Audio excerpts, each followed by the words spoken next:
All right, how can we give players the very best chance of achieving their goals and developing their game as well as they possibly can? Now, there's a couple of different ways that we can do it, particularly as parents, and you would have seen this a lot. We can put pressure on the player. We can sort of tell them, look, you need to win. You need to get out there. You need to believe that you're the best player. You need to work harder than any other player. And this can have short-term results. And someone like Andre Agassi has really spoken openly about this, about how his father, had him, training so hard. And if he won the match, it was a good day in the house. But if he lost the match, it was a bad day in the house. And the dad was disappointed. The dad was angry. There was this sort of cloud of disappointment hanging over the house. And how for a short time that really, that drove him to train harder and harder because he wanted this winning feeling. He wanted to make his father happy. And we've seen this, with a number of players. This can work, but it can only work for a short amount of time. And it will nearly always lead to that player burning out, having a short career, and at some stage hating this game that they did love once.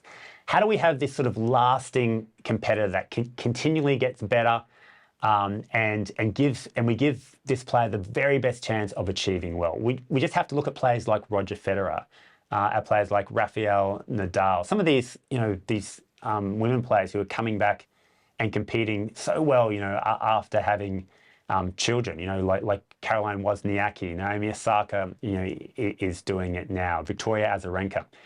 And they obviously love competing, they love the game. And in order to do this, particularly as parents, we want to have this sort of give them this high level of acceptance. Go out there, do your best, try to walk off a better player. Forget about the outcome. If you lose, you lose. It's okay to lose. You can handle the feeling of losing, and I can handle the feeling of you losing. If you lose, it's okay. And you often see with, again, Jannik Sinner won the Australian Open, and in his thank you speech on the court, who did he thank? He talked about his parents and how his parents never once put pressure on him to play tennis, never once criticized him for losing a match. Always just tried to give him that high level of acceptance that we just want you to be happy, to do what you love to do your best, and we will support you in that goal, no matter how you do.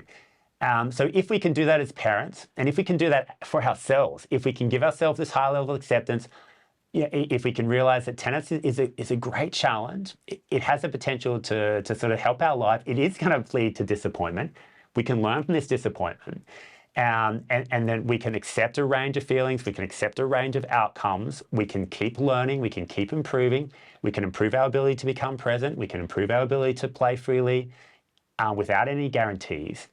This is the way to develop a champion. This is the mindset that champions do have. We can improve our ability to stay present by putting pressure on ourselves, by putting pressure on our children. We can get some short-term results for sure.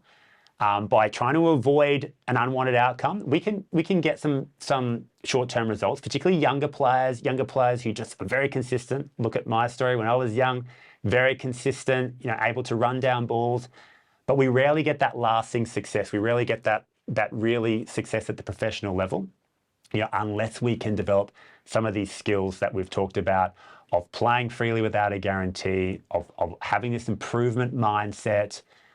These are the keys to developing a great player and the ability to have a long career.